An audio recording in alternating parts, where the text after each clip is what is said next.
કાલે આપણે લાસ્ટ લેક્ચરમાં એક ચેપ્ટર સ્ટાર્ટ કર્યું તો ચેપ્ટર નંબર 11 કાર્ય અને ઉર્જા.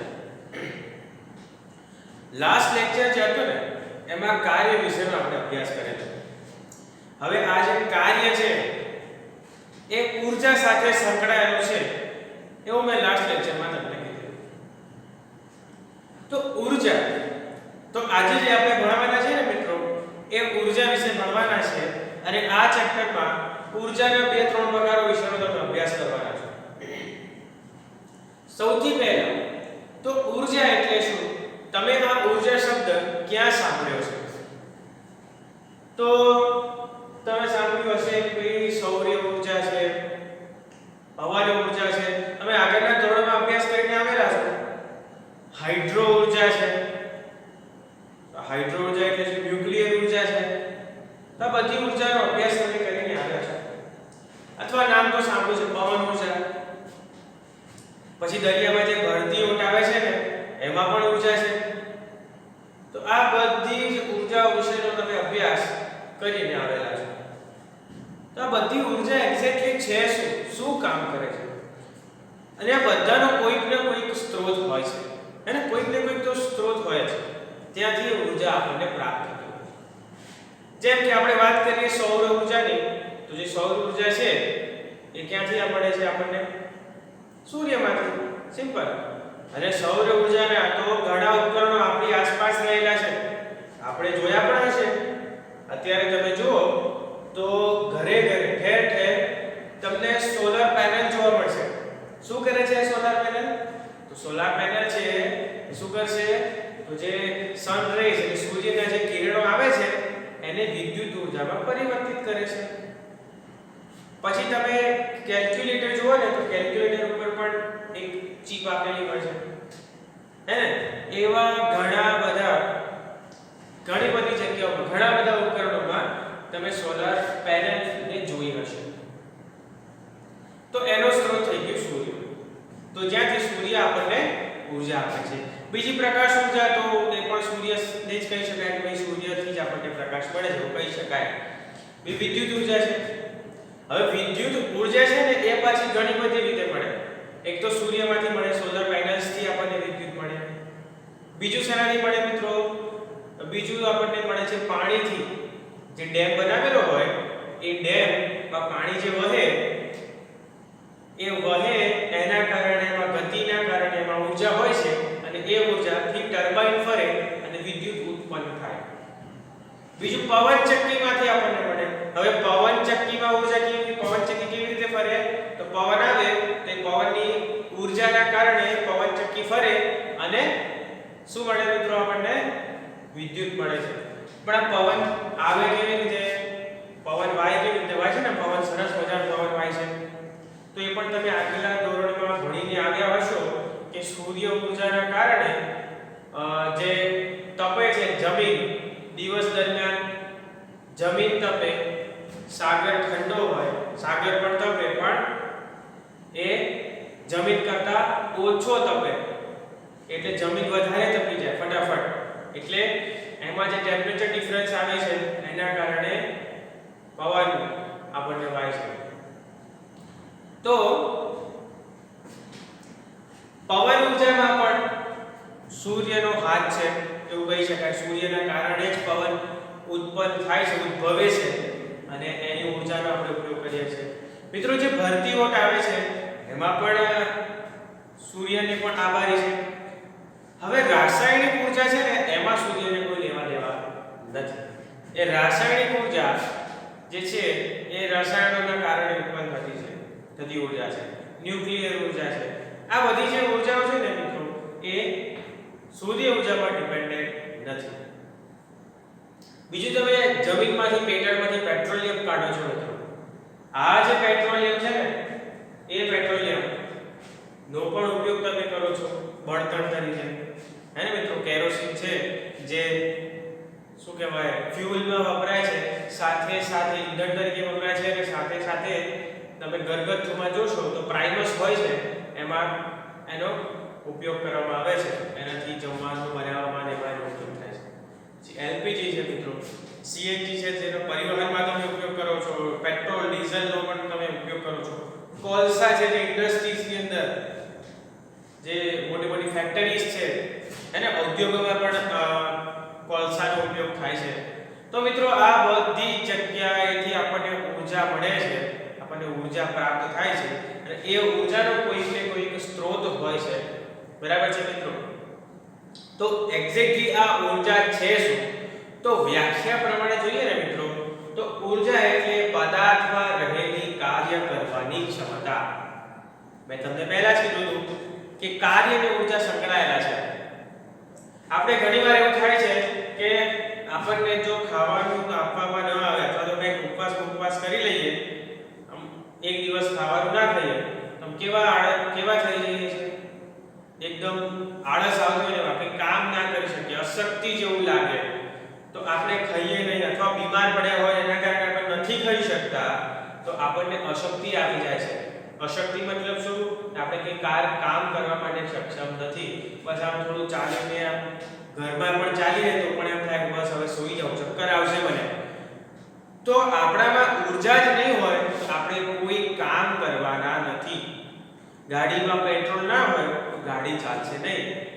ગમે તેટલી મોંઘી ગાડી હોય એને ચલાવવા માટે ઊર્જા એટલે કે પેટ્રોલિયમ કાં તો ડીઝલ હોય કે પેટ્રોલ હોય, જે હોય તમારે જોઈએ અને જોઈએ જ. બરાબર છે? એ કોઈ પણ વસ્તુ હોય, એસી છે, બરાબર છે મિત્રો, આપણા ઘરે એસી હશે, ફ્રીજ હશે, વોશિંગ મશીન હશે, પણ એને ચલાવવા માટે ઊર્જા નહીં હોય તો કઈ ઊર્જા? વિદ્યુત ઊર્જા. વિદ્યુત ઊર્જા ના હોય તો પ્લગ કાઢી લો, પછી જુઓ તો જરા કેવું ચાલે છે એસી તમારું, કેવું ચાલે છે વોશિંગ મશીન. તો ઊર્જા વગર બધું જ નકામું છે. માણસ હોય ને તો પણ માણસ બીમાર પડે, ખાવા પીવાનું બંધ કરી દે, શરીરમાં ઊર્જા ના હોય તો કેવો પથારીવશ થઈ જાય છે. એ કઈ કામ કરી શકે છે? નહીં કરી શકે, હે ને? તો ટૂંકમાં જોઈએ ને મિત્રો, તો ઊર્જા શું છે મિત્રો? તો પદાર્થમાં રહેલી કાર્ય કરવાની જે ક્ષમતા છે એને આપણે ઊર્જા કહીએ છીએ. યાદ રાખજો મિત્રો, બહુ જ સહેલું છે. પદાર્થમાં રહેલી કાર્ય કરવાની ક્ષમતા એને આપણે શું કહીએ છીએ મિત્રો? ઊર્જા કહીએ છીએ. જો જ્યારે પદાર્થ કાર્ય કરે છે તો તે ઊર્જા ગુમાવે છે. જે પદાર્થ પર કાર્ય થાય છે તે ઊર્જા મેળવે છે. અહીં શું થાય છે મિત્રો? જે પદાર્થ કાર્ય કરે છે ને એ પદાર્થ ઊર્જા ગુમાવે છે. જેમ કે આ હું છે ને, આ ડસ્ટર છે, એને હું ઉપર લઈ ફેંકું છું તો શું થાય? તો મારું જે સ્નાયુ બળ છે એમાંથી ઊર્જા આ ડસ્ટરને મળે છે અને આ ડસ્ટર એ ઊર્જાને મેળવે છે અને ઉપર જાય છે. બરાબર છે? જો આ એમને પડ્યો અને હું આના પર કોઈ પણ પ્રકારની ઊર્જા ના લગાવું તો શું એ ઉપર જશે? નહીં જાય. કેમ? કેમ કે એની પાસે એટલી ઊર્જા નથી કે જાતે ઉપર જઈ શકે. બરાબર છે? આમાં એટલી ઊર્જા નથી કે એ જાતે ઉપર જઈ શકે. પણ હું એના ઉપર ઊર્જા લગાવું છું તો શું થયું મિત્રો? મારી ઊર્જાનો એને ઉપયોગ કર્યો, મારી ઊર્જા એમાં ટ્રાન્સફર થઈ, એમાં ગઈ અને શું કહે છે? જ્યારે પદાર્થ કાર્ય કરે છે, મેં કાર્ય કર્યું. શું કાર્ય કર્યું? ડસ્ટરને ઉછાળવાનો. તો એ ઊર્જા ગુમાવે છે, એટલે કે મેં ડસ્ટરને ઉછાળવામાં ઊર્જા ગુમાવી. મારી ઊર્જા એ વપરાઈ. શેમાં વપરાઈ બેટા? ડસ્ટરને ઉછાળવામાં. પણ ડસ્ટરને શું કર્યું? ડસ્ટર ઉપર કાર્ય થયું. કોણ ઉછળ્યું બેટા? કોણ ઉછળ્યું? ડસ્ટર ઉછળ્યું. અને ડસ્ટર ઉછળ્યું ને તો ડસ્ટરે ઊર્જા મેળવે છે. ડસ્ટર શું કરે છે મિત્રો? ઊર્જા મેળવે છે. તો જે પદાર્થ ઉપર કાર્ય થાય છે એ પદાર્થ ઊર્જા મેળવે છે અને જે પદાર્થ દ્વારા કાર્ય થાય છે અથવા જે પદાર્થ કાર્ય કરે છે એ શું કરે છે મિત્રો? ઊર્જા ગુમાવે છે. સમજાય છે મિત્રો? તમે ગેમ રમો છો? પેલું માર્બલ્સ રમ્યા છો? અંટી જેને કહેવાય, લખોટી જેને કહે છે ને, ગામડામાં બધા બહુ રમ્યા હશે. તો તમે જો આમ કરીને મારશો ને તો તમે તમારી ઊર્જા એ માર્બલને આપી, બરાબર છે, અને એ ઉછળીને ત્યાં સ્થિર અવસ્થામાં પડેલો છે અને એના ઉપર જેને થાય તો એ સ્ટોપ થઈ જશે, પેલો ઉછળીને આગળ જશે. એટલે મારા હાથની ઊર્જા સ્થિર અવસ્થામાં રહેલા માર્બલ ઉપર ગઈ, એ માર્બલે ઊર્જા જે સ્થિર અવસ્થામાં જમીન ઉપર પડ્યો તો એની સાથે ટકરાઈ, એ ઊર્જા એને આપી દીધી અને એ આગળ ગતિ કરે. તો જે પદાર્થ ઉપર કાર્ય થાય છે એ પદાર્થ ઊર્જા મેળવે છે અને જે પદાર્થ પોતે કાર્ય કરે છે એ ઊર્જા ગુમાવે છે. બરાબર છે મિત્રો? હવે ઊર્જા છે એનો SI એકમ જોઈએ તો ઊર્જાનો જે SI એકમ છે ને એ કાર્યનો જે SI એકમ છે. કેમ કે ઊર્જા છે તો કાર્ય છે તો ઊર્જા છે. તમે કોઈ કામ કરી શકો છો એનો મતલબ કે શું? એમાં ઊર્જા હશે. ગાડી દોડી શકે છે એનો મતલબ કે એમાં પેટ્રોલ CNG હશે, ડીઝલ, પેટ્રોલ ડીઝલ અથવા CNG હશે તો જ દોડી શકે. પેટ્રોલ ડીઝલ CNG ના હોય તો દોડી શકે નહીં. તો સિમ્પલ લોજિક છે કે કાર્ય કરો છો તો હંમેશા ઊર્જા હશે જ, અને ઊર્જા હશે તો મતલબ તમે કાર્ય કરી શકશો. બરાબર છે? તો એટલા માટે કાર્યનો જે એકમ છે ને એ જ એકમ આપણે ઊર્જાનો લીધો છે.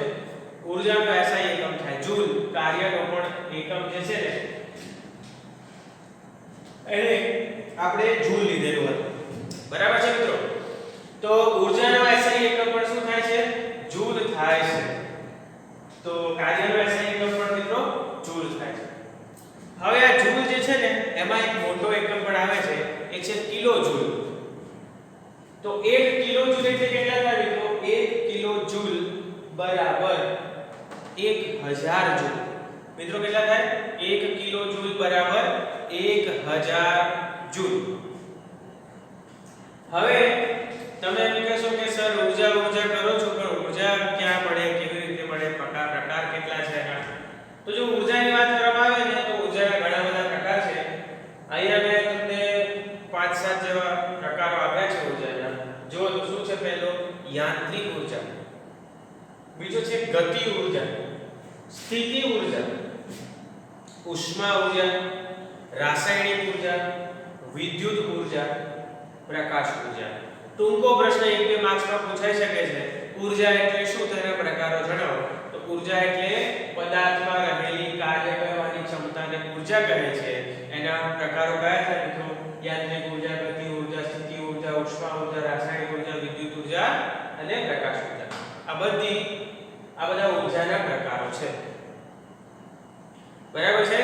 તો ઊર્જા વિશે ટૂંક નોંધ પૂછાય તો તમે આટલી વસ્તુ લખી શકો તો 2-3 માર્ક્સમાં આ તમારો ટૂંકો પ્રશ્ન તૈયાર થઈ જાય. ટૂંક નોંધ લખો ઊર્જા, અથવા ઊર્જા વિશે સમજ આપો, એની વ્યાખ્યા લખવાની, એની સમજૂતી આપવાની, એકમ લખવાનો અને પ્રકાર લખવાનો. એટલે આટલું લખો એટલે તમારું સરસ મજાના માર્ક્સ તમને મળી જાય. બરાબર છે? સાવ સહેલું છે, યાદ રહે એવું છે. ઊર્જા એટલે શું મિત્રો? પદાર્થમાં રહેલી કાર્ય કરવાની ક્ષમતા. હું અત્યારે અહીંયા આવીને તમને ભણાવી શકું છું. એનું રીઝન શું છે? તો મેં સવારે બરાબર ભરપેટ નાસ્તો કર્યો છે એટલા માટે હું તમને આવીને અહીંયા ભણાવી શકું છું. મારે શરીરમાં ઊર્જા છે એટલે હું તમને ભણાવી શકું છું. હમણાં જો 2-3 દિવસથી ખાધું ના હોય તો તમારે અહીંયા ખુરશીમાં બેસીને બોલવું પડે અને બોલતા કદાચ મને શ્વાસ પણ ચડી જાય. કેમ કે મારા શરીરમાં ઊર્જા રહે નહીં. તો મિત્રો ઊર્જા વિશેનો અભ્યાસ કરી લીધો, તમને ખ્યાલ આવી ગયો હશે કે ઊર્જા એટલે શું અને ઊર્જાનો SI એકમ શું થાય અને ઊર્જાના પ્રકાર શું થાય. તો એમાંનો જ એક પ્રકાર છે એ છે ગતિ ઊર્જા. બરાબર છે મિત્રો? આ ગતિ ઊર્જાનો અભ્યાસ આપણે કરવાનો છે. હવે ગતિ ઊર્જા એટલે શું અને કેવી રીતે કામ કરશે? તો જ્યારે ગતિ ઊર્જાની વાત કરવામાં આવે છે ત્યારે ગતિ એટલે શું એ તમને ખબર હોવી જોઈએ તો ઊર્જા તો તમને આવી જાય. ગતિ એટલે શું મિત્રો? તો પદાર્થ એક જગ્યાએથી બીજી જગ્યાએ જાય અથવા તો સમયની સાથે પોતાનું સ્થાન બદલે અને ગતિ કહેવાય. તો પદાર્થ ગતિમાં છે એવું કહેવાય. સિમ્પલ લોજિક છે કે પદાર્થ શું કરે? સમય જેમ જાય એની સાથે એનું સ્થાન બદલે. હવે આ ડસ્ટર છે, આ ડસ્ટર અહીંયા પડ્યું છે. 1 second, 2 second, 3 second, 4 second, 5 second, 5 second થઈ ત્યાં સુધી અહીંયા જ છે. તો એનો મતલબ કે સમયની સાથે એનું સ્થાન નથી બદલતું, એ યાદ પડે. એટલે આ પદાર્થ સ્થિર અવસ્થામાં છે એવું કહેવાય. પણ સમયની સાથે પોતાનું સ્થાન બદલતું હોય આપણે એવું કહી શકીએ કે આ પદાર્થ છે એ કેવો છે મિત્રો? ગતિમાં છે. તો ગતિ ઊર્જા એટલે શું? તો પદાર્થને ગતિને કારણે તેમાં રહેલી કાર્ય કરવાની ક્ષમતા, પદાર્થની ગતિને કારણે તેમાં રહેલી કાર્ય કરવાની ક્ષમતા, જેને આપણે શું કહીએ છીએ મિત્રો? ગતિ ઊર્જા કહે છે. અથવા તો કાર્ય કરવાની ઊર્જા. અહીંયા લખ્યું જો પદાર્થ જે પોતે ગતિ કરે છે એ ગતિને કારણે કાર્ય કરવાની ક્ષમતા અથવા એમાં રહેલી ઊર્જા ને આપણે શું કહીએ છીએ મિત્રો? ગતિ ઊર્જા કહેવામાં આવે છે. તો યાદ રહી ગયું હશે ગતિ ઊર્જા એટલે શું? હવે તમને ખબર જ હશે કે ગતિ ઊર્જા કેટલી ઇફેક્ટિવ છે, કેટલું એ ખરેખર એમાં ઊર્જા છે કે નહીં. પદાર્થ ગતિ કરતો ધારો કે અસ્થિર અવસ્થામાં, આનું જ ઉદાહરણ લઈએ તો તરત સમજમાં આવી જાય. અસ્થિર અવસ્થામાં છે તો આમાં ઊર્જા હશે નહીં હોય, આનાથી કોઈ નુકસાન નથી. પણ આ જ ડસ્ટર છે, કોઈ સામે ઉભો છે, ખેંચી મારું તો પદાર્થ ગતિ કરશે અને ગતિના કારણે એમાં ઊર્જા ઉત્પન્ન થાય છે અને એ આરામથી આપણને નુકસાન પહોંચાડી શકે છે. હા, એટલે એમાં ઊર્જા છે. વાગે એટલે એમાં ઊર્જા છે તો જ આપણને વાગે. આમ તો આપણને આમ કરે તો ના વાગે. આમ ખેંચીને ઉધારી દે તો વાગે ને. આમાં એવું છે. તો ગતિને કારણે એમાં ઊર્જા ઉત્પન્ન થાય છે અને એ ઊર્જા તમે મહેસૂસ કરી શકો છો. નથી કરી શકતા? અને ના કરી શકતા હોય તો તમે જ્યારે સ્કૂલમાં આવો એ વખતે આપણે પ્રેક્ટિકલ કરીશું. બરાબર છે? અચ્છા, મજાકની વાત છે. હવે કારની વાત કરું તો એક કાર 5 કિલોમીટર પ્રતિ કલાકની ઝડપથી આવે છે. સ્પીડ કેટલી છે મિત્રો? 5. અને એક કાર 100 ની સ્પીડથી આવે છે. બરાબર છે? અને બંનેની આગળ એક ઈંટની દીવાલ લગાવેલી છે. હવે બંનેમાંથી કઈ કાર છે એ દીવાલને વધારે નુકસાન કરશે મિત્રો? તમે કહેશો સર જે 100 કિલોમીટરની ઝડપ સાથે આવી રહી છે ને, 100 કિલોમીટર પ્રતિ કલાકની સ્પીડથી આવી રહી છે, એ કાર દીવાલના ભૂક્કા કરી નાખશે.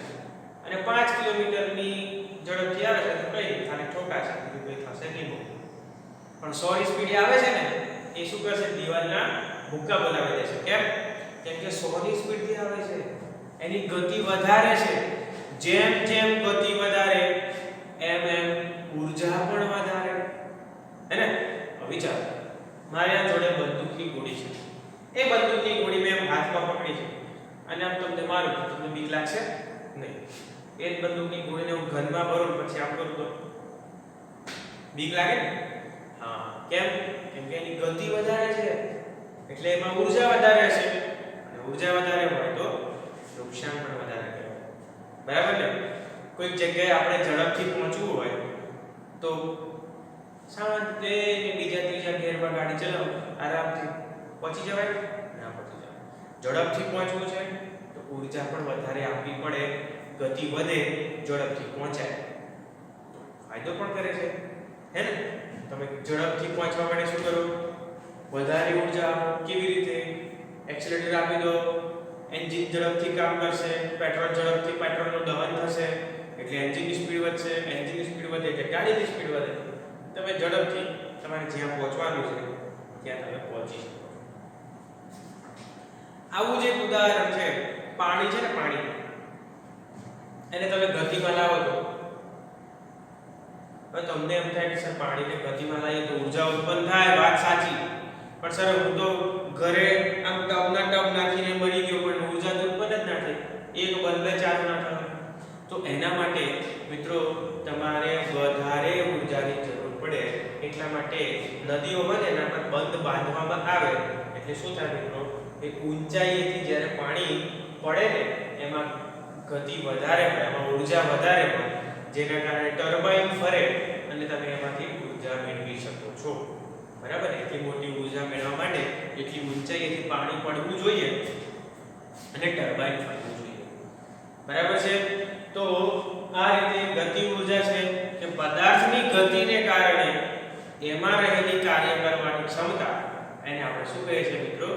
ગતિ ઊર્જા કહીએ છીએ. હવે જો ગતિ ઊર્જાની વાત કરવામાં આવે તો અહીંયા એક વસ્તુ સમજવા જેવી છે. કોઈ નિશ્ચિત વેગથી ગતિ કરતા પદાર્થ માટે ગતિ ઊર્જા તે વેગ પ્રાપ્ત કરવા માટે કરવા પડતા કાર્ય બરાબર હોય છે. હવે તમે આપણે એવી વાત તો કરી લીધી અત્યાર સુધી કે પદાર્થ જે ગતિ કરે છે એ ગતિને કારણે જે ઊર્જા ઉત્પન્ન થાય છે અથવા તો એ ગતિ કરવાની જે ક્ષમતા છે એને આપણે ગતિ ઊર્જા કહીએ છીએ. પણ માપવી કેવી રીતે? તો સિમ્પલ છે મિત્રો કે શું કહે છે? નિશ્ચિત વેગથી ગતિ કરતા પદાર્થ માટે ગતિ ઊર્જા કોને કહેવાય? તો તે વેગ પ્રાપ્ત કરવા માટે કરવું પડતું કાર્ય. બરાબર છે? એ વેગ પ્રાપ્ત કરવા માટે એ જેટલું કામ આપણે કરવું પડે ને, જેટલું કાર્ય આપણે કરવું પડે એ એની ગતિ ઊર્જા. સ્થિર અવસ્થામાં ગાડી પડી છે, તમે એ ગાડી ચાલુ કરીને 100 ની સ્પીડે લઈ જાઓ તો એની ગતિ ઊર્જા કેટલી થાય? તો 0 થી લઈને 100 સુધી લાવવા માટે જેટલું કાર્ય તમે કર્યું ને, જેટલી ઊર્જા તમે વાપરી, એની સ્થિર અવસ્થામાં હોય એટલે 0 હોય, એ 0 થી લઈને 100 ની સ્પીડ સુધી લાવવા માટે તમે શું કર્યું? કાર્ય કર્યું, એમાં ઊર્જા વાપરી. તો જે ઊર્જા તમે વાપરી ને એને ગતિ ઊર્જા કહેવાય. એટલે 100 ની સ્પીડે કાર જતી હોય તો એની ગતિ ઊર્જા કેટલી? તો 0 થી 100 સુધી લાવવામાં જેટલી વપરાય એટલી એની ગતિ ઊર્જા. કોઈ ગાડી 70 ની સ્પીડે જતી હોય તો એમાં ગતિ ઊર્જા કેટલી? તો 0 થી 70 સુધી લાવવા માટે જેટલી ઊર્જા વપરાય તે એની ગતિ ઊર્જા. બરાબર છે મિત્રો? તો એ ગતિ ઊર્જા એ વેગ પ્રાપ્ત કરવા માટે જે કાર્ય કરવું પડે છે એ જે કાર્ય છે ને એનું મૂલ્ય છે એને આપણે ગતિ ઊર્જા કહીએ છીએ. એની સંજ્ઞા જુઓ. ગતિ ઊર્જા છે ને એને ઇંગ્લિશમાં કાઇનેટિક એનર્જી કહેવાય. શું કહેવાય મિત્રો? Kinetic energy. એટલા માટે કે E એટલે એનર્જી, K એટલે કાઇનેટિક. તો કાઇનેટિક એનર્જી એટલે કે ગતિ ઊર્જા. એટલે પહેલા છે ને એક આવતું હતું કાઇનેટિક કરીને. શેનું હતું કઈ સમજો તો મને નથી ખબર, પણ જેમ અત્યારે એક્ટિવા અને એક્સેસ બહુ ફેમસ છે ને એવી રીતે પહેલા કાઇનેટિક કરીને એક આવતું હતું ટુ વ્હીલર, એ બહુ જ ફેમસ હતું. બરાબર? તો એનું નામ કાઇનેટિક રાખ્યું હતું. તો આ પણ કાઇનેટિક જ છે. કાઇનેટિક એટલે ગતિ, કાઇનેટિક એનર્જી, ગતિ ઊર્જા. બરાબર છે? એકમ તો ઊર્જાનો જે એકમ હોય એ ગતિ પણ એક ઊર્જા જ છે ને, ગતિ ઊર્જા જ છે ને. તો ગતિ ઊર્જા એ શું છે? તો ગતિને કારણે ઉદ્ભવતી ઊર્જા. એટલા માટે એનો એકમ પણ જૂલ જ થાય. હવે ગતિ ઊર્જા શોધવી કેવી રીતે? એ પ્રશ્ન તમને પૂછ્યો છે. કેવી રીતે શોધશો મિત્રો? તો આ જે ગતિ ઊર્જા છે એને તમે કેવી રીતે શોધશો? તો પહેલું, જો કદાચ પદાર્થ એ v વેગથી ગતિ કરતો પદાર્થ હોય, v વેગથી ગતિ કરતો પદાર્થ હોય તો શું કરવાનું? તો ગતિ વિરુદ્ધ બળ લગાવવાનું, એટલે કે બ્રેક લગાવવાનું. એ થોડો સમય પછી સ્થિર અવસ્થામાં આવી જશે. તો આ સમયગાળા દરમિયાન થતું કાર્ય, આ સમયગાળા દરમિયાન થતું કાર્ય તે એની ગતિ ઊર્જા. સમજાય છે મિત્રો શું કરવાનું છે? બે અવસ્થા હોય, કાં તો પદાર્થ ગતિમાન અવસ્થામાં હોય, કાં તો પદાર્થ સ્થિર અવસ્થામાં. જો પદાર્થ ગતિમાન અવસ્થામાં હોય છે તો એ કોઈક વેગ સાથે ગતિ કરતો હશે, એટલે કે ધારો કે v વેગ સાથે ગતિ કરે છે. તો એ v વેગથી ગતિ કરતો પદાર્થ હોય તો એની ગતિ ઊર્જા કેટલી થાય? v વેગથી દોડે છે ત્યારે 0 ક્યારે શરૂ થાય આપણને ખબર નથી, પણ આપણે એક કામ તો કરી શકીએ ને. એ v વેગથી ગતિ કરતા પદાર્થને બ્રેક લગાવવાનો. એ બ્રેક લગાવતા એ સ્થિર અવસ્થામાં આવશે. તો જોવાનું કે કેટલી વારમાં, 2 સેકન્ડમાં, 5 સેકન્ડમાં, 10 સેકન્ડમાં, 15 સેકન્ડમાં, કેટલી સેકન્ડમાં સ્થિર અવસ્થામાં આવે છે. એ સમયગાળા દરમિયાન એ 15 સેકન્ડમાં ધારો કે સ્થિર અવસ્થામાં આવે, 100 ની સ્પીડથી ગતિ કરે છે, બ્રેક લગાવી 15 સેકન્ડ પછી એ સ્થિર અવસ્થામાં આવે છે. તો એનો મીનિંગ શું થાય મિત્રો? તો 15 સેકન્ડ બાદ એ સ્થિર અવસ્થામાં આવે તો એ 15 સેકન્ડ દરમિયાન તમે જે કાર્ય કર્યું ને 15 સેકન્ડ દરમિયાન એટલે 100 ની સ્પીડથી 0 એટલે કે સ્થિર અવસ્થામાં લાવવા માટે તમે જે કાર્ય કર્યું એ 15 સેકન્ડ દરમિયાન તો તે સમયગાળામાં તમે જે કાર્ય કર્યું ને તે એની ગતિ ઊર્જા.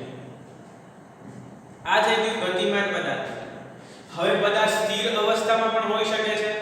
તો સ્થિર અવસ્થામાં હોય તો શું કરવાનું? તો જો પદાર્થ સ્થિર અવસ્થામાં હોય તે પદાર્થને v વેગવાળી ગતિ કરાવવાની. એ v વેગવાળી ગતિમાં લાવવા કરવું પડતું કાર્ય. એ v વેગની ગતિમાં આવે અને ત્યાં સુધી એનું લાવવા કરવું પડતું જે કાર્ય છે ને તે એની ગતિ ઊર્જા. સમજાય ગયો મિત્રો? ફરી એકવાર કહું છું, બે અવસ્થા હોય, પદાર્થ સ્થિર અવસ્થામાં હોય યા તો ગતિમાન અવસ્થામાં હોય. જો પદાર્થ ગતિમાન અવસ્થામાં હોય તો એને બ્રેક લગાવવાની. જેટલા સમયમાં સ્થિર અવસ્થામાં આવે એટલા સમયમાં જેટલું કાર્ય થયું એ તેની ગતિ ઊર્જા. અને સ્થિર અવસ્થામાં છે તો એને v વેગ પ્રાપ્ત કરવા માટે ધારો કે 70 ની સ્પીડ પ્રાપ્ત કરવી છે. તો 70 ની સ્પીડ પ્રાપ્ત કરવા માટે 0 થી 70 સુધી પહોંચવામાં એને જેટલો સમયગાળો લાગ્યો એ સમયગાળામાં એને જેટલું કાર્ય કર્યું ને એ એની ગતિ ઊર્જા. બરાબર છે મિત્રો? તો અહીંયા આમાં આપણે જોયું ઊર્જા કોને કહેવાય છે, ગતિ ઊર્જા કોને કહેવાય છે. તો ઊર્જા એટલે શું? ફરી એકવાર ખાસ ફોર્મમાં રિવિઝન કરીએ. પદાર્થમાં રહેલી કાર્ય કરવાની ક્ષમતા એને આપણે ઊર્જા કહીએ છીએ. બીજી વસ્તુ, જે પદાર્થ કાર્ય કરે છે એ ઊર્જા ગુમાવે છે. જે પદાર્થ ઉપર કાર્ય થાય છે એ ઊર્જા મેળવે છે. એનો SI એકમ શું થાય મિત્રો? કાર્યનો SI એકમ જૂલ છે તો ઊર્જાનો પણ SI એકમ જૂલ જ થશે. એનો મોટો એકમ તમને આપેલો છે 1 કિલો જૂલ બરાબર 1000 જૂલ. ઊર્જાના પ્રકારોની વાત કરવામાં આવે મિત્રો તો ઊર્જાના અમુક પ્રકારો તમને આપેલા છે. યાંત્રિક ઊર્જા, ગતિ ઊર્જા, સ્થિતિ ઊર્જા, ઉષ્મા ઊર્જા, રાસાયણિક ઊર્જા, વિદ્યુત ઊર્જા અને પ્રકાશ ઊર્જા. આ 6-7 એના ઉદાહરણો તમને આપ્યા છે. જો પરીક્ષામાં એવું પૂછાય કે ઊર્જા એટલે શું તેના પ્રકારો જણાવો અથવા એકમાં પૂછાય ઊર્જાના 3 પ્રકાર લખો, 4 પ્રકાર લખો, આમાંથી તમે કોઈ પણ 4 લખી શકો છો. ટૂંક નોંધ લખો ઊર્જા એટલે શું અથવા ઊર્જા ઉપર તમને ટૂંક નોંધ લખવાનું કે તો તમારે એની વ્યાખ્યા, એના વિશેનું વર્ણન, એના SI એકમો અને એના પ્રકારો વિશેની નોંધ તમારે કરવાની છે. બરાબર છે મિત્રો? હવે ઊર્જામાંનો એક પ્રકાર છે ગતિ ઊર્જા. ગતિ ઊર્જાનો આપણે અભ્યાસ કર્યો. ગતિ ઊર્જા એટલે શું મિત્રો? તો ગતિ ઊર્જા એટલે પદાર્થમાં રહેલી કાર્ય કરવાની શક્તિ, ક્ષમતા પણ ગતિના કારણે. એટલે શું કહે છે? પદાર્થ પોતાની ગતિને કારણે જે કાર્ય કરવાની ક્ષમતા ધરાવે છે એ ક્ષમતાને અથવા તો એ ઊર્જાને એને આપણે શું કહે છે મિત્રો? ગતિ ઊર્જા કહેવામાં આવે છે. અને અહીંયા ગતિ માટે તમને કીધું છે એ જે વેગ પ્રાપ્ત કરવા માટે જે કાર્ય કરવું પડે છે ને એ વેગ પ્રાપ્ત કરવા માટે આપણે જે કાર્ય કરવું પડે છે એ કાર્યને આપણે ગતિ ઊર્જા બરાબર કરશે. એની સંગ્રહ આપણે જોઈ EK એટલે કે કાઇનેટિક એનર્જી. એકમ તો જૂલ જ થાય, આપણે ઊર્જા જ છે. અને કેવી રીતે શોધાય? તો જો પદાર્થ ગતિમાન અવસ્થામાં હોય તો શું કરવાનું મિત્રો? જો પદાર્થ ગતિમાન અવસ્થામાં હોય તો બ્રેક મારવાની. એ સમયગાળા દરમિયાન જે કાર્ય થયું એને ગતિ ઊર્જા કહેવાય. અને જો પદાર્થ સ્થિર અવસ્થામાં હોય તો એને વેગ પ્રાપ્ત કરાવવાનો. એ વેગ પ્રાપ્ત કરવા માટે જે કાર્ય કરવું પડ્યું એ એની ગતિ ઊર્જા. વિદ્યાર્થી મિત્રો, ચલો આપણે હવે ટોપિક જે જોવાના છે એ ચાલુ કરીએ છીએ. પદાર્થની ગતિ ઊર્જાનું સમીકરણ મેળવો. તો આપણે આના પહેલા જે જોયું કે ઊર્જા એટલે શું, એના પછી આપણે જોયું ગતિ ઊર્જા એટલે શું, અને ગતિ ઊર્જાની તો વાત કરી પણ એ ગતિ ઊર્જા માટેનું સમીકરણ આપણે મેળવવાનું છે. એ ગતિ ઊર્જા માટેનું સમીકરણ આપણે મેળવીએ તો ગતિ ઊર્જા એટલે શું આપણને એ પહેલા તો ખબર હોવી જોઈએ કે મિત્રો ગતિ ઊર્જા એટલે શું. તો આપણે એવું શીખ્યા હતા કે પદાર્થ જે છે ને એની ગતિને કારણે જે કાર્ય કરવાની ક્ષમતા ધરાવે એને આપણે ગતિ ઊર્જા કહીએ છીએ. હવે ગતિની વાત આવે ને એટલે બધું જ આવે. તો આપણે અહીંયા ધારવું પડે કે ધારો કે હું એવું ધારું છું મિત્રો કે ધારો કે હવે પદાર્થ છે તો પદાર્થનો કંઈક દળ હશે. તો ધારો કે m દળનો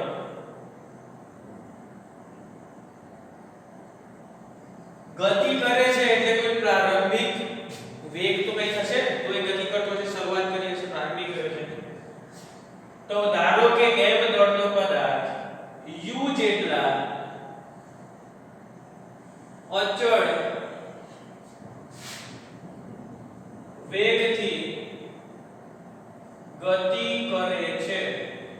તો અત્યારે હાલ શું કરે છે પદાર્થ? તો કોઈ પદાર્થ છે એનું દળ m છે અને અત્યારે હાલ એ u જેટલા અચળ વેગથી શું કરે છે મિત્રો? ગતિ કરે છે. હવે એ u જેટલા અચળ વેગથી ગતિ કરતો હોય તો શું થાય મિત્રો? u જેટલા અચળ વેગથી ગતિ કરતો હોય તો હવે સ્થાનાંતર કરશે તો જ કાર્ય થયેલું ગણે છે. કાર્ય ક્યારે થાય મિત્રો? જ્યારે એના ઉપર બળ લગાવવામાં આવે અને એ બળના કારણે એના સ્થાનમાં ફેરફાર થાય તો એના પર કાર્ય થયું એવું કહેવાય. તો આપણે એના પર બળ લગાવવું પડે. તો એવું ધારી લઈએ, ફરીથી ધારવાનું છે કે ધારો કે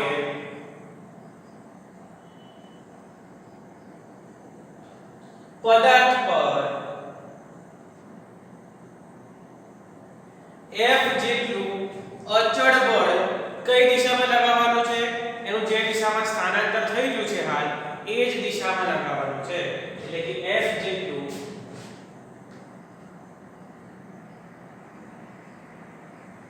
અચળ બળ સ્થાનાંતર ની દિશામાં લગાવતા. હવે મિત્રો શું થશે? તો આ m જેટલું બળ આપણે લગાવ્યું આ દિશામાં ગતિ કરે છે એટલે આ દિશામાં સ્થાનાંતર થશે અને m જેટલું બળ લગાવતા શું થાય છે? m જેટલું અચળ બળ સ્થાનાંતરની દિશામાં લગાવતા શું થાય છે મિત્રો? એ v જેટલો વેગ પ્રાપ્ત કરે છે અને એનું s જેટલું સ્થાનાંતર થાય છે. લગાવતા t સમયમાં s જેટલું સ્થાનાંતર કરે છે અને મિત્રો બળ લાગ્યું. સમજો, બળ લગાવ્યો, ધક્કો માર્યો, બળ લગાવ્યો તો શું થશે? એનો વેગ વધી જશે. વધે કે ઘટે પણ એનો વેગ બદલાશે એટલે પ્રારંભિક માંથી અંતિમ થશે. એટલે v માંથી u થશે, વેગ બદલાશે. t સમયમાં s જેટલું સ્થાનાંતર કરશે. બળ લગાવશું, ધક્કો મારીશું, બળ લગાવશું, સ્થાનાંતર તો થશે જ ને.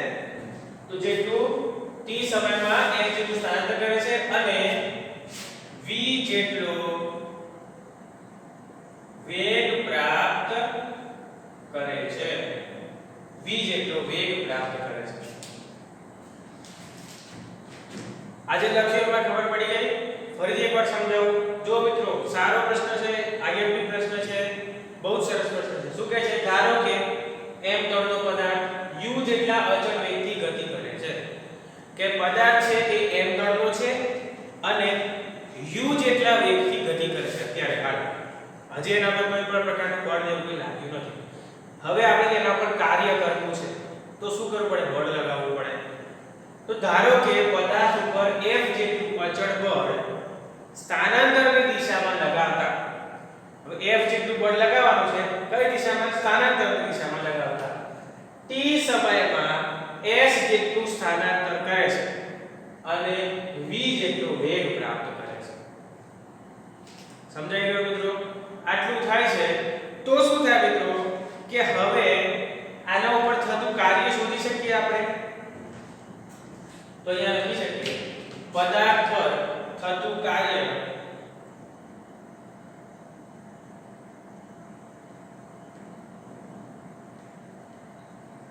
W હોય તો જો પદાર્થ ઉપર જે કાર્ય થાય છે એ કાર્ય W હોય તો શું થાય મિત્રો? સૂત્ર W બરાબર બળ એટલે F લાગે છે ગુણ્યા એ બળના કારણે S જેટલું સ્થાનાંતરણ થાય છે W બરાબર Fs. હવે શું? તો હવે મિત્રો તમને ખબર છે કે મારી પાસે V છે U છે સમતલ ટીપા છે તો ન્યૂટનની ગતિનો બીજો નિયમ યાદ કરો મિત્રો. ન્યૂટનની ગતિનો બીજો નિયમ શું કહે છે? ન્યૂટનની ગતિનો બીજો નિયમ F બરાબર m. હવે ન્યૂટનની ગતિના બીજા નિયમ મુજબ F બરાબર ma. આને હું નામ આપી દઉં સમીકરણ નંબર 1. અહીંયા જો ન્યૂટનની ગતિનો બીજો નિયમ શું કહે છે? ન્યૂટનની ગતિનો બીજો નિયમ કહે છે F બરાબર ma. આપણે ભણીને આવ્યા છે. તો આ F ની કિંમત આમાં મૂકી દે તો ચાલે. તો અહીંયા બધું લખું છું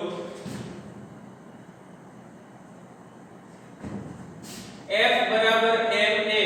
સેવા મૂકીએ સમીકરણ 1 માં મૂકતા. સમીકરણ 1 માં મૂકતા સમીકરણ 1 માં મૂકી દઈએ F બરાબર ma. તો શું થાય મિત્રો? તો W બરાબર F ની જગ્યાએ તમે ma મૂકો અને S તો m ના m જ છે. S ને તો આપણે કંઈ કર્યું નથી. ઓકે W બરાબર mas. હવે તમે કઈ ગતિના નિયમો અથવા તો ગતિના સમીકરણો ભણ્યા હશો, યાદ છે? તો ગતિના સમીકરણોનો તમે અભ્યાસ કર્યો. એ ગતિના સમીકરણો 8મો ચેપ્ટર ગતિ યાદ કરો. એમાં ગતિના 3 સમીકરણો આપણે ભણ્યા હતા. એમાં a સ્વરૂપી આકૃતિ યાદ હોય તો યાદ છે. પણ આપણે v અને આપણી પાસે જો શું છે v u અને t. તો v અને t અને એના સંદર્ભમાં લેવાનું. તો આપણી પાસે એક સમીકરણ હતું જો કદાચ યાદ હોય તો. હવે ગતિના સમીકરણ 2as બરાબર v² u² પરથી આપણે s બરાબર v² u² ભાગ્યા 2a આવું કહી શકીએ. આ જે 2as છે 2a બરાબર ની આ બાજુ લાવો તો શું થાય? s બરાબર v² u² ભાગ્યા 2a. ચલો હવે આ s ની કિંમત છે ને આ સમીકરણ નંબર 2 કરી દો.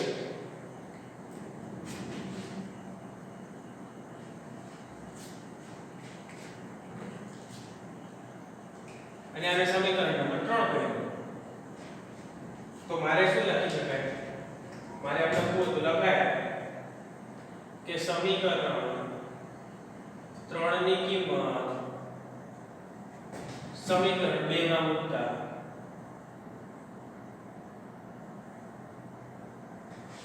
ચલો સમીકરણ 3 ની જે આપણને કિંમત મળી છે ને એ સમીકરણ 3 ની કિંમત સમીકરણ 2 માં મૂકો તો શું થાય? તો W બરાબર ma બીજા કૌંસમાં v² u² ભાગ્યા 2a. એ ઉડી ગયો. આ 1 ભાગ્યા 2 મને આ બાર આવી જાય. 1 ભાગ્યા 2 m v² u². આટલું વધ્યું. હવે એવું ધારો કે જે પદાર્થ છે ને એ પદાર્થ કેવી રીતે ગતિ કરે છે? તો સ્થિર અવસ્થામાંથી ગતિની શરૂઆત કરે છે. તો આપણે ઉદાહરણ લઈએ કે ધારો કે પદાર્થ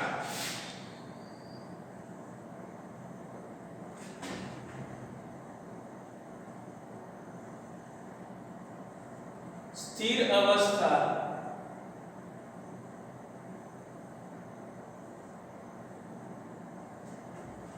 માંથી ગતિની શરૂઆત કરે છે. શું કરે છે મિત્રો? પદાર્થ સ્થિર અવસ્થામાંથી, એવું માની લઈએ છીએ કે ધારો કે પદાર્થ એ સ્થિર અવસ્થામાંથી ગતિની શરૂઆત કરે. જનરલી એવું જ બને ને કે મોસ્ટલી ગતિની શરૂઆત ક્યારે થાય? જ્યારે પદાર્થ સ્થિર પડ્યો હોય તો ગતિની શરૂઆત થાય. ગતિમાં હોય તો ક્યાંથી ગતિની શરૂઆત થાય? તો જનરલી સ્થિર પદાર્થ હોય એમાં ગતિની શરૂઆત થાય. તો સ્થિર પદાર્થમાંથી ગતિની શરૂઆત કરે તો જો પદાર્થ સ્થિર હોય તો u બરાબર 0 મીટર પર સેકન્ડ. કેમ કે સ્થિર છે એટલે એનો પ્રારંભિક વેગ હંમેશા કેવો હોય મિત્રો? 0 હોય. તો આપણું જે સમીકરણ છે એ સમીકરણ શું બનશે? w બરાબર 1/2 m v² - 0 નો સ્ક્વેર.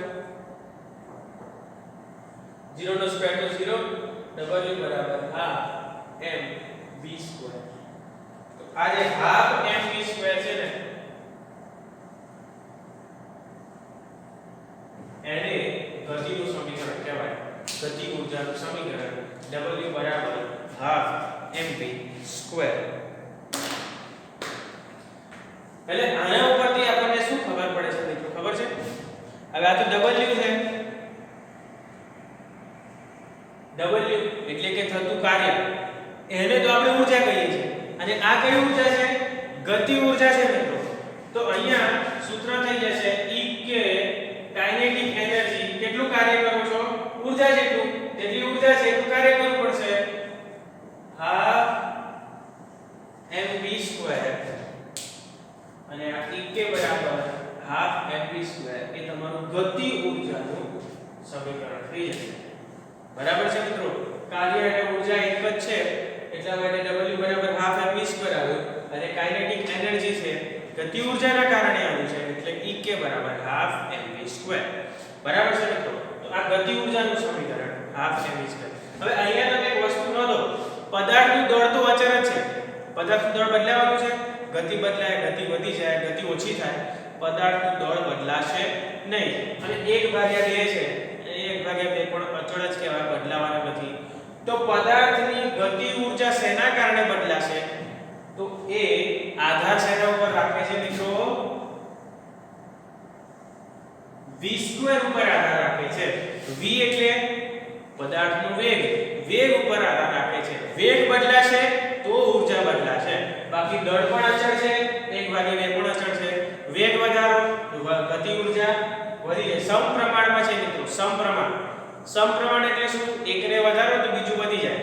કે વેગ વધારો તો ગતિ ઊર્જા વધશે, વેગને ઘટાડો તો ગતિ ઊર્જા ઘટી જશે. તો આ Ek ચલે છે v². એનો મતલબ કે ગતિ ઊર્જા છે એ વેગના વર્ગ ઉપર આધાર રાખે છે, વેગ ઉપર આધાર રાખે છે. દળમાં તો શું ફરક પડે? દળ તો બદલાવાનો નથી, દળ તો અચળ જ રહેશે. ભણ્યા છો? યાદ કરો મિત્રો, દળ અને વજન વચ્ચેનો તફાવત મોસ્ટ ટાઈમ પ્રશ્ન હતો. વજન અને દળમાં શું તફાવત? દળ એ દરેક સ્થળે અચળ છે. આખા બ્રહ્માંડમાં કોઈ પણ જગ્યાએ દળ બદલાવાનું નથી. તો દળ તો અચળ જ છે, એ તો બદલાશે નહીં. તો શેના કારણે થશે મિત્રો? વેગના કારણે. આ તમારે યાદ રાખવાનું છે. બરાબર છે? તો આ છે તમારો મોસ્ટ આઈએમપી પ્રશ્ન કહી શકાય એવો, પદાર્થની ગતિ ઊર્જાનું સમીકરણ મેળવો. તો આપણે શરૂઆતથી એકવાર ફાસ્ટ ફોર્મમાં રિવિઝન કરી લઈએ. તો શું કહેવા માંગે છે એ જુઓ.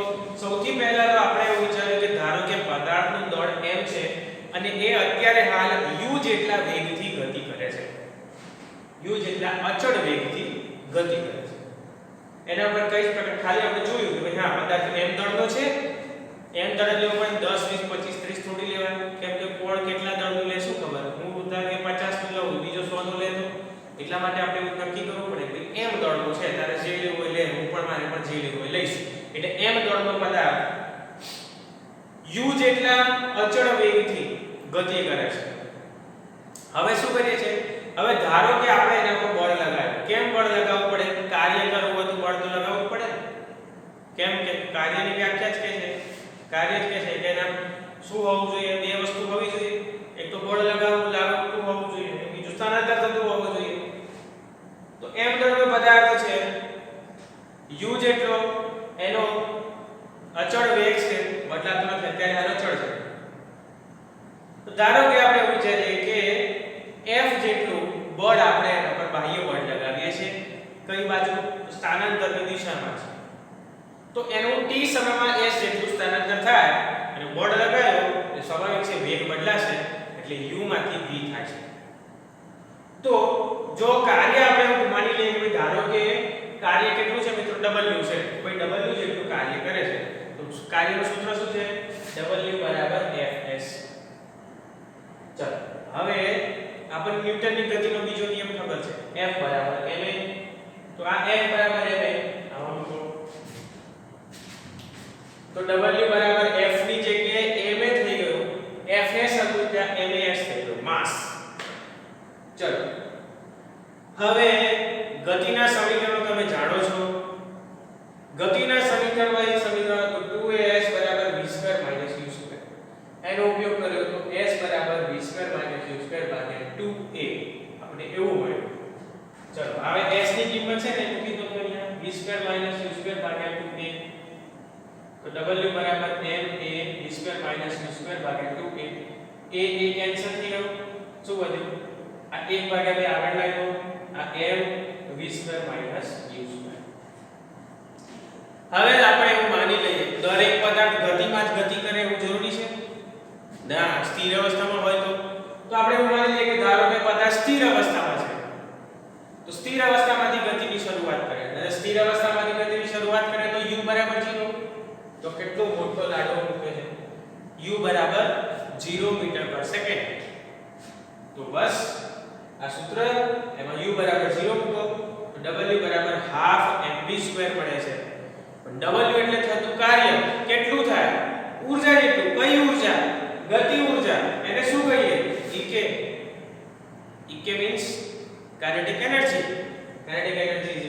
half mv2 અને આ જે છે દળ અચળ હોય છે કોઈ પણ સ્તરે કોઈ પણ જગ્યાઓમાં એક ભાગે બે તો આમે અચળ છે તો વધ્યું કોણ એટલે v2 તો આ જે ek છે ને એટલે ગતિ ઊર્જા એ પદાર્થના વેગ ઉપર આધાર રાખે છે વેગ વધશે તો ગતિ ઊર્જા પણ વધશે વેગ ઘટશે ગતિ ઊર્જા પણ ઘટશે એટલે કે ek is directly proportional to v2 એટલે ek ચલે છે v2 બરાબર છે આ ચલે છે કાઢવું હોય ને તો કઈ અચળાંક મૂકવો પડે જસ્ટ ફોર નોલેજ એટલે તમારે આવું લખવું પડે ek બરાબર અચળાંક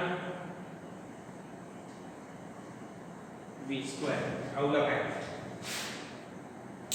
એટલે ચલે છે કાઢવું હોય ને તો કોઈ પ્રમાણમાં વધતો અથવા ઘટતો હોય એમને ના વધી જતો હોય કોઈક પ્રમાણ હશે 1.5 ના 1.5 ગણું વધે 3 ગણું વધે 4 ગણું વધે 5 ગણું વધે આપણને ખબર નથી એટલા માટે કોઈ અચળાંક મૂકવો પડે બરાબર વધે છે ખરો 1 ગણું 2 ગણું 5 ગણું 10 ગણું ખબર નહીં એટલે એ ખબર નહીં ને એની જગ્યા પર આપણે અચળાંક મૂકવો પડે એટલે ek બરાબર અચળાંક v2 એવું કહી શકાય બરાબર છે મિત્રો તો આવું કંઈક બને અચળાંક શું છે અહીંયા અચળાંક શું છે તો હાફ m કેટલા પ્રમાણમાં વધે તો એના દળના પ્રમાણમાં વધે બરાબર છે એ અચળાંક એ હાફ m